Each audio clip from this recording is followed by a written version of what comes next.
You can think of executive function as your brain's conductor. So imagine that your brain is an orchestra, and all of the different sections of that orchestra are the different processes and skills that you need in order to have academic success.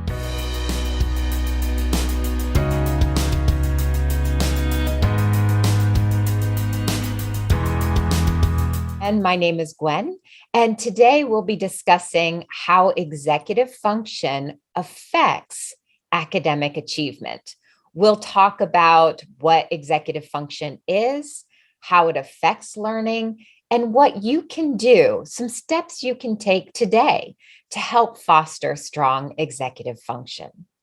So let's start off first by talking about what executive function is. You can think of executive function as your brain's conductor. So imagine that your brain is an orchestra, and all of the different sections of that orchestra are the different processes and skills that you need in order to have academic success. So your focus is the string section, and your working memory is the horn section. Your organization is the woodwind section, and your impulse control is the percussion section. Now, in order to perform beautiful music, a beautiful performance, you have to have a strong conductor because it is the conductor who manages all of these different sections. The conductor tells each section when to start, when to stop, when to play soft, when to play loud, and how to integrate with all of the other sections. If you don't have a strong conductor, then you may be expecting to hear Beethoven, but instead you hear chopsticks or random noises.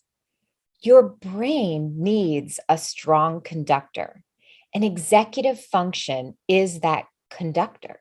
Executive function manages all the different sections of your brain.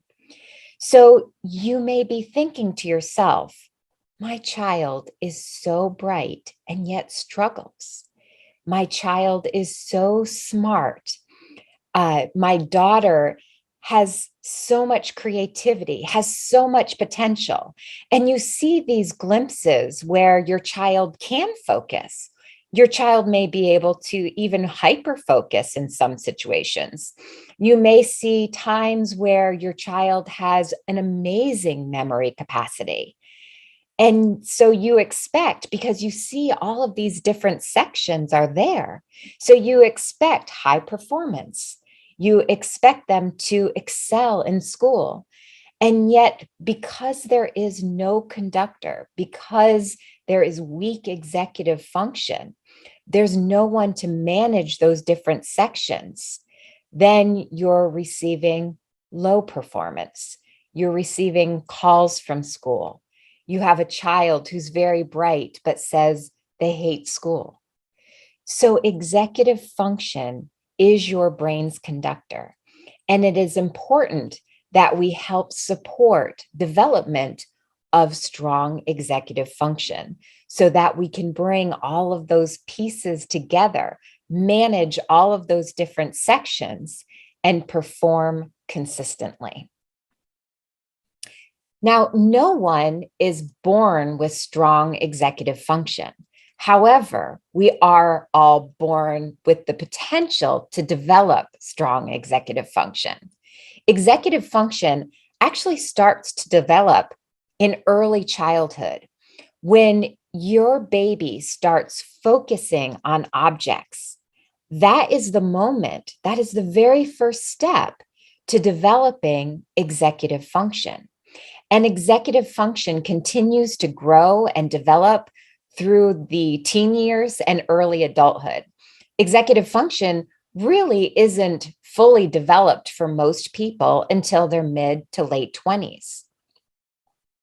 It is developed through an interplay, right? Executive function is developed through the interplay of the genes we are born with and the experiences we are provided.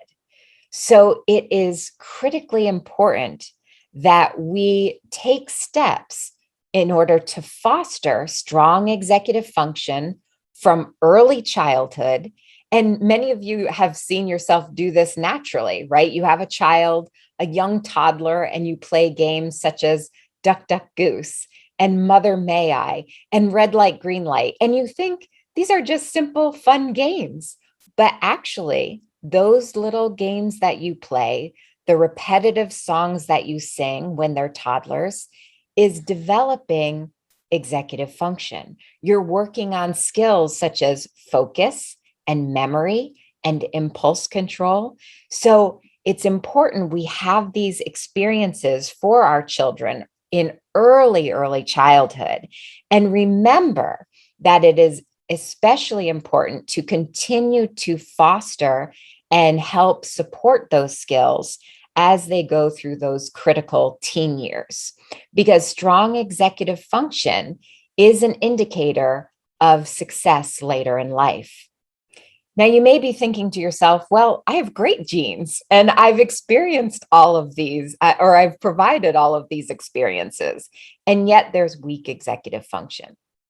And executive function can be impaired by a variety of factors. It can be impaired by ADHD, stress, anxiety, and adverse experiences. We know that 90% of children with ADHD have weak executive function. And if we don't develop those skills, remember, we talked about how they develop through childhood into early adulthood.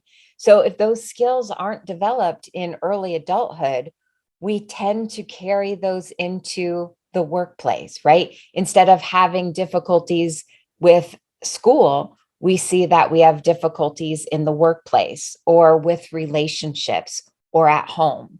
So it's really an indicator of success later in life. If you have a child with weak executive function or a student, most of these students are identified as lazy or forgetful or unmotivated, oppositional, but that really isn't the case. No one wants to fail. Everyone wants to be successful. These individuals, these students are simply in an orchestra with no conductor. So let's first look at all of the processes within executive function and some indicators that your child might be struggling with weak executive function. First, let's look at impulse control. That is one of the processes of executive function. If your child is struggling with impulse control, then that typically looks like the child who has a hard time taking turns. Or maybe you have a child who rushes through his work just to get it done. You know, a lot of times when we're talking about impulse control, people relate that to hyperactivity. But that's not necessarily always the case, right? It can be that you take actions without thinking things through, but it also can be that student who rushes through his work just to get it done. And because they're rushing through, they miss details, they make careless errors.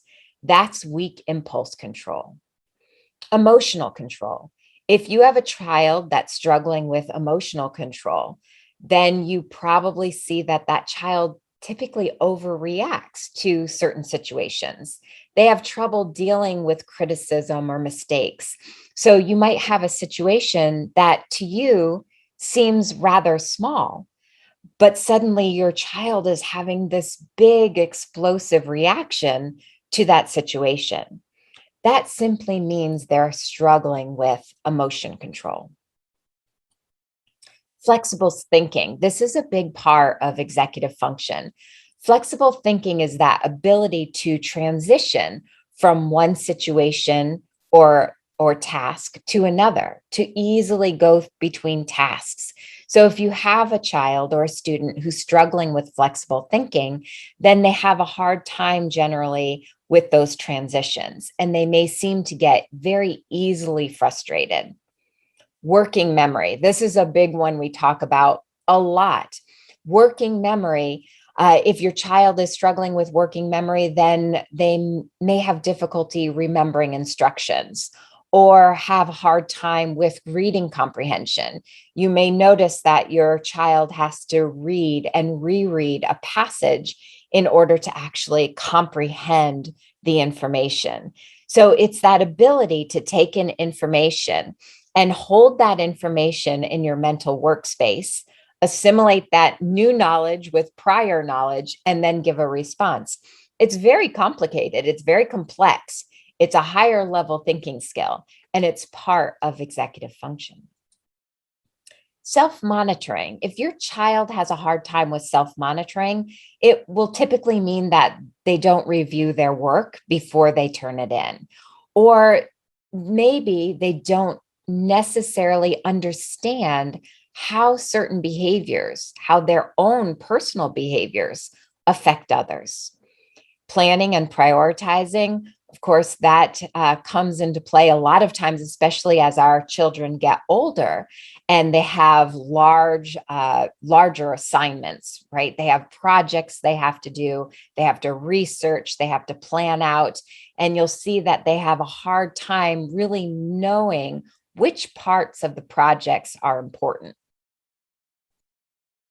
Task initiation, that's our procrastinator, right? You have a child who comes home and they put off that homework for an hour, and you ask them repeatedly to start their homework. That's our individual who has a hard time with task initiation. Organization. Organization, if you have weak organization, not only is it going to affect your environment, right? Your environment might be very disorganized, but poor organization can also affect your train of thought.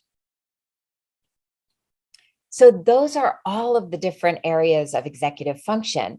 And I hope by breaking down those different sections, remember, those are all of the different sections of that orchestra, you get a clearer view of the different processes that we need to have in place in order to have academic success.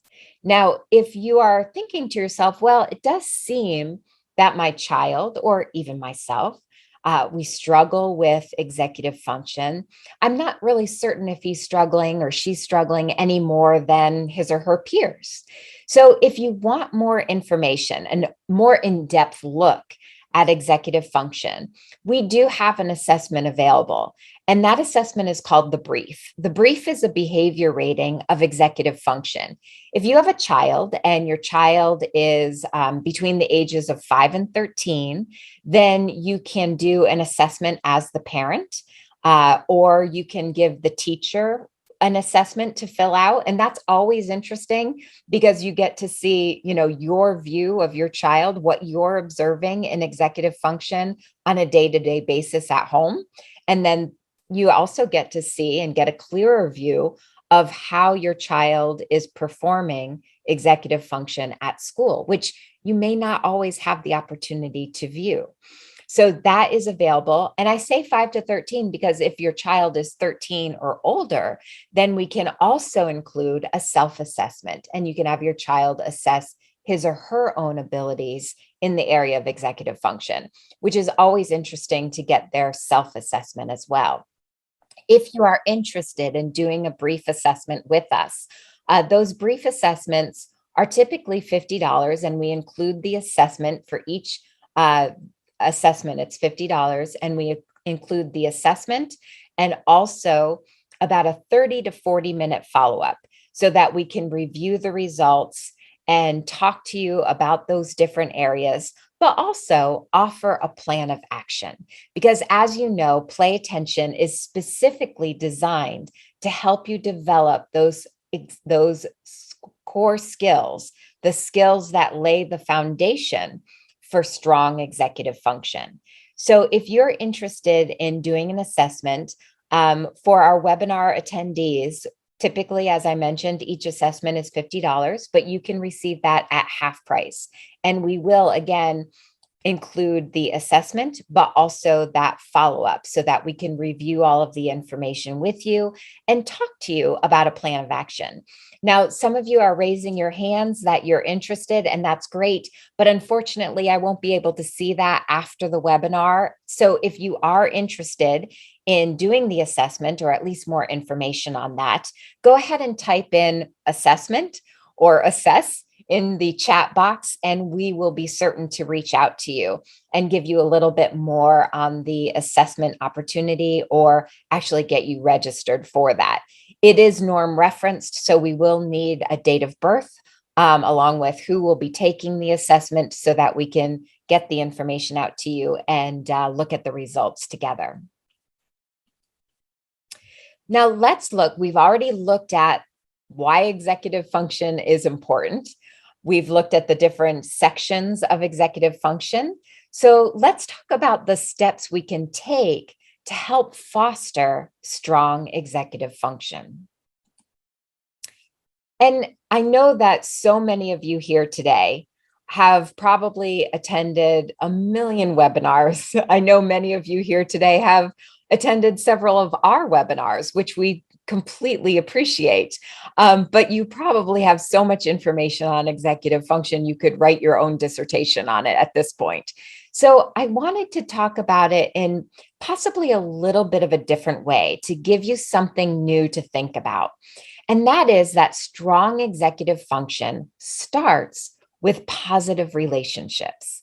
And that is not just relationships within the family, but I mean positive relationships within the family, but also within the community.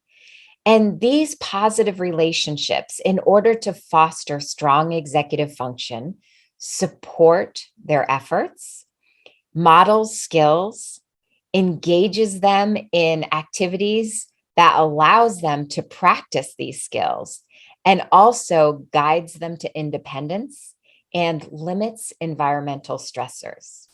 Let's look at each of these areas. First, supporting their efforts. It's important when we talk about supporting efforts that we're not just saying, I should say, providing praise for showing up, right?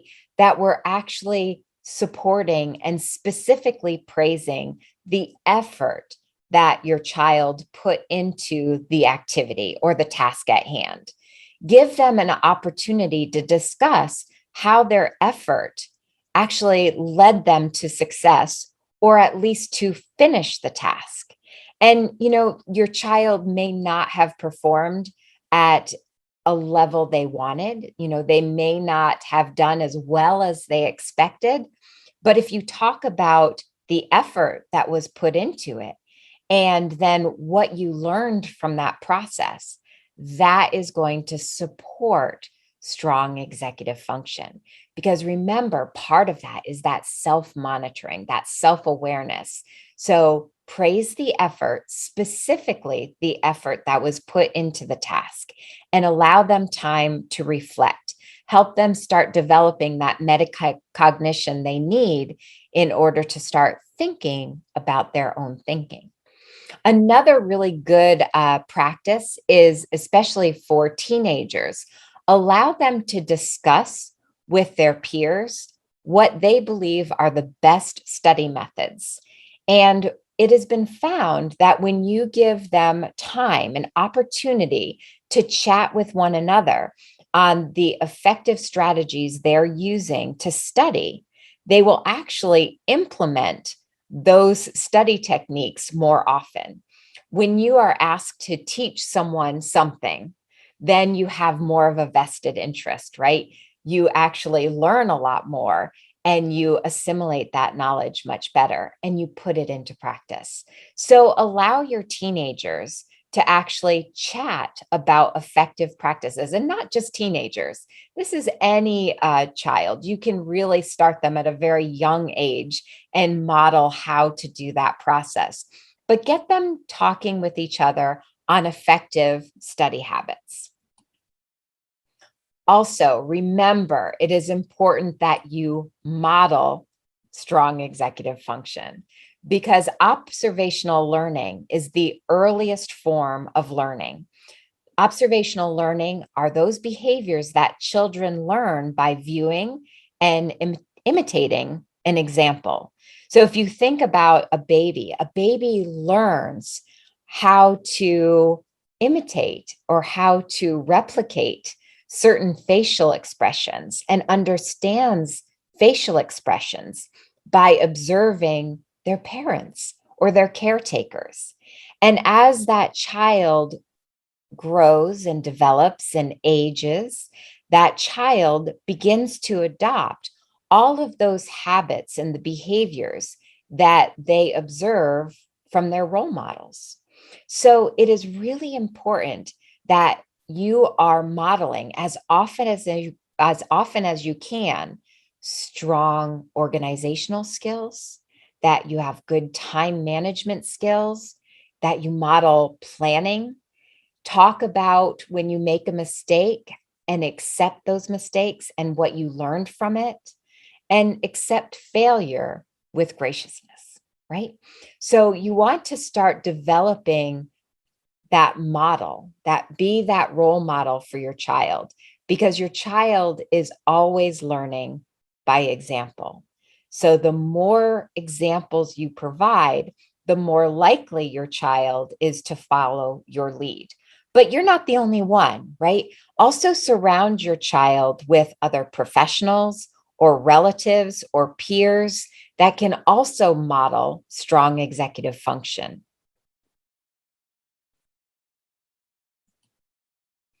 Engage them in activities that allow them to practice these skills. And you may be doing a lot of these skills, but you've never really stopped to think about how these different activities are actually important in the development of executive function. So when you're playing a board game, select board games like Risk or Monopoly, those types of board games that have strategy involved. Cooking involves every single process of executive function. Have a talent night for your family. Enjoy music, learn new music, singing, instruments, all of those develop the ability to focus, memory, impulse control. So really critical to laying the foundation for strong executive function. Learn magic tricks. Some of you may have read our most recent blog, and that was how magic tricks actually help develop not only self-esteem, but also certain skills that are required for strong executive function. Because when you're learning and performing magic tricks, of course, you have to be focused. You have to be able to remember what the process is. You have to control your impulsive nature. So that is a fun way to actually integrate executive function. And we had put in that blog, if you're interested in one of our next workshops to be on magic tricks or actually run a magic camp for students, then go ahead and type in magic and we will be taking a survey on and off to see how much interest we have on that, because we'd love to share some magic camp ideas that would inspire executive function. Also, sports or yoga or taekwondo, all of those types of exercises help support strong executive function. And remember, not just organized events are important, but also it's so critical that we remember to provide our children and our students with opportunities for unstructured playtime as well. When practicing, so we're talking about that skill development, right? And when practicing skills, I want to introduce you to distributed practice. Maybe some of you have not heard about this term in the past, but it's a really important way that we can start practicing skills. And distributed practice is when students study material in small increments over a period of time and have rest periods in between. This is different from mass practicing, which is also known as cramming. Now, you may have a student or a child who says, I do best when I just cram the night before. I wait till the very last minute and then I just cram all the information. We'll have a lot of students who say that's their best study method. And in reality, it's not the best study method. And it may help retention for the short term, but studies have shown that it really does not help with future success. It really does not help with the acquisition of that knowledge or that skill long term. Okay. So think about distributed practice. And cramming is also that typically occurs because of weak executive function, right? Because they lack organization skills and time management. That's truly the reason why they're cramming the night before. So if we start working on distributed practice, then we can really guide them to success. But it does take organization and it does take specific planning. So when you're talking to your child about that distributed practice and modeling it for your child, you'll want to look at the specific skill or the information that they need to learn and schedule study times, schedule small increments of study times with breaks in between. And that can be breaks meaning hours, depending on how much time you have to learn the material and how much material that is, or it could be a full day. So really consider how to break that up and teach your child how to plan and organize in order to have distributed practice. We do that within Play Attention, actually.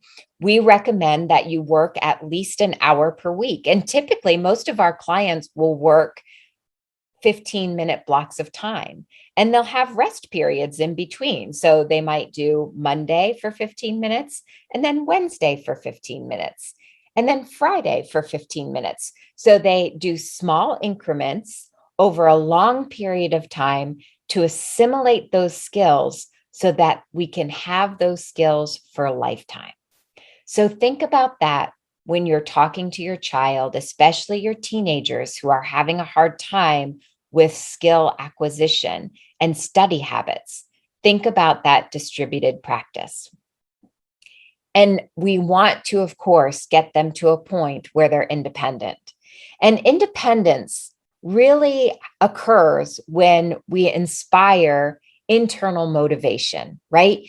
And that really happens when we give them an opportunity to explore what their interests are and have them be more self-guided in their studies or their projects.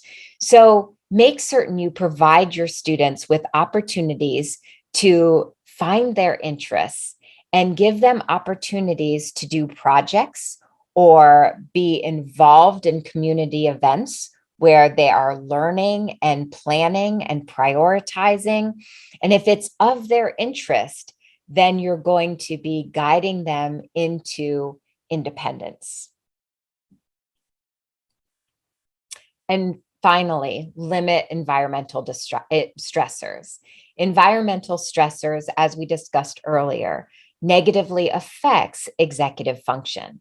So, of course, we want to have a safe and healthy environment for everyone. And then also remember that you want to make certain that if they are having screen time, that it's quality screen time, because screen time, a lot of it can be stress inducing. So make certain you know what your child is watching and engaging in, and make certain that it is quality screen time. And also to help with stressors, because stress occurs, right? In order to help with that, we can help teach some management strategies.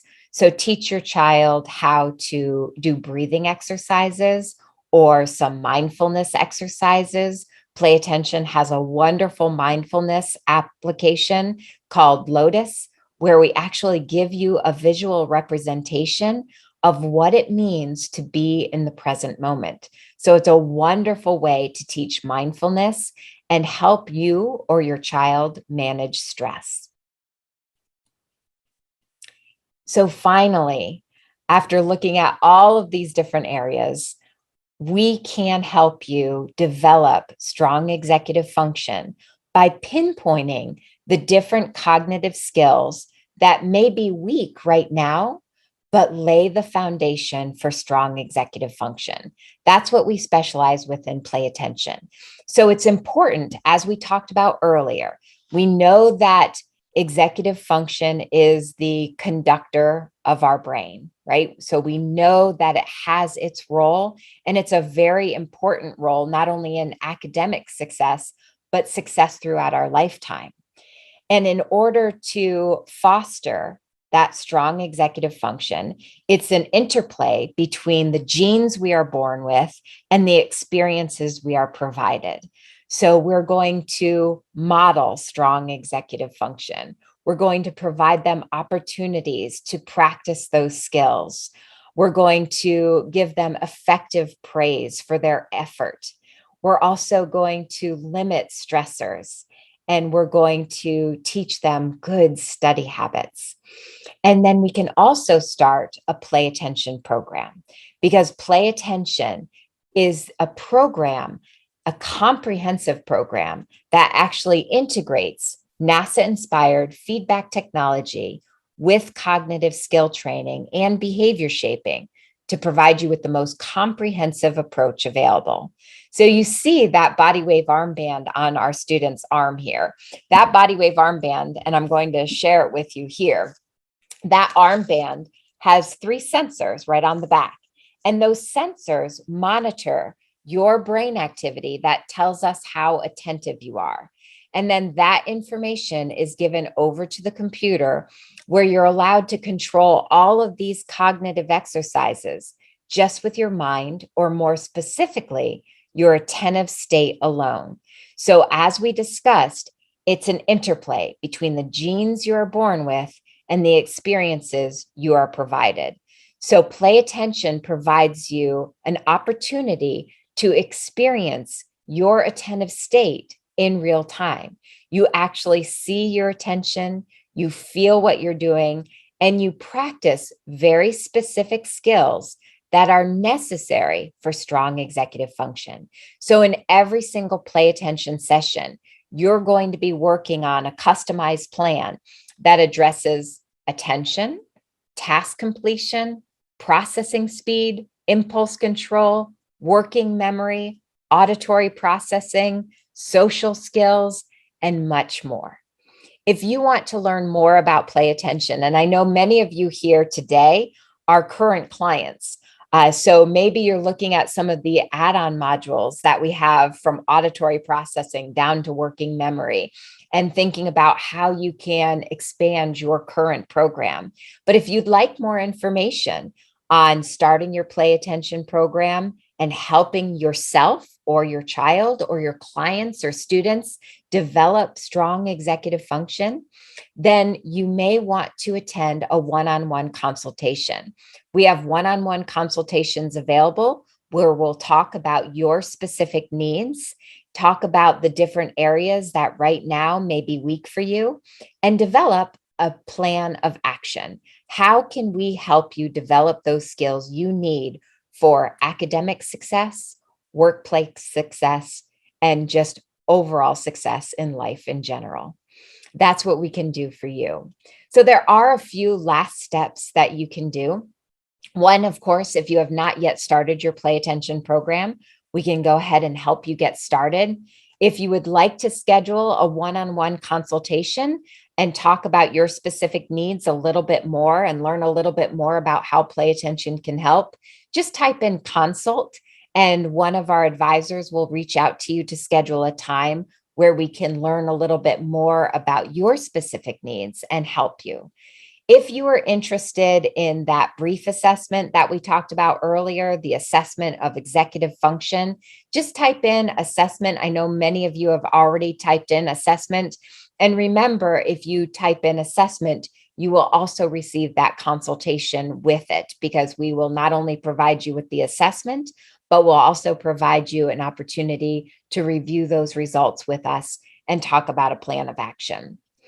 If you don't have time for that one-on-one consultation, but you want more information on how play attention utilizes the latest research in neuroplasticity and NASA-inspired body wave technology to improve executive function, you may want to attend our next webinar, which is Play Attention 101. So if you would like to attend that webinar, just type in web and we'll make certain we get you registered for that. So a lot of different next steps that we can take. If you'd like to start, go ahead and type start and one of our advisors will reach out to you. If you would like to schedule a consultation, we'll send you our calendar so that you can schedule a time online that's convenient for you. Usually those consultations are about 45 minutes in length, so that we can learn a lot more about your specific needs. Assess if you are interested in that brief assessment. Remember, as I mentioned, it is typically $50, but with your webinar special, you will receive that for $25 along with the consultation follow-up. Or if you would like to attend the webinar, just type in webinar and we will get you registered for next week's webinar, which is Play Attention 101. Now, also, if you were interested in us developing a magic camp for you or your children or your students, because as we were discussing, if you give your children an opportunity to develop some magic tricks and perform those, it can not only help individuals with ADHD have strong executive function, it helps with focus and memory and impulse control, all of those great areas. So if you would like to join that, just type in magic and we will keep that in mind for our next workshop.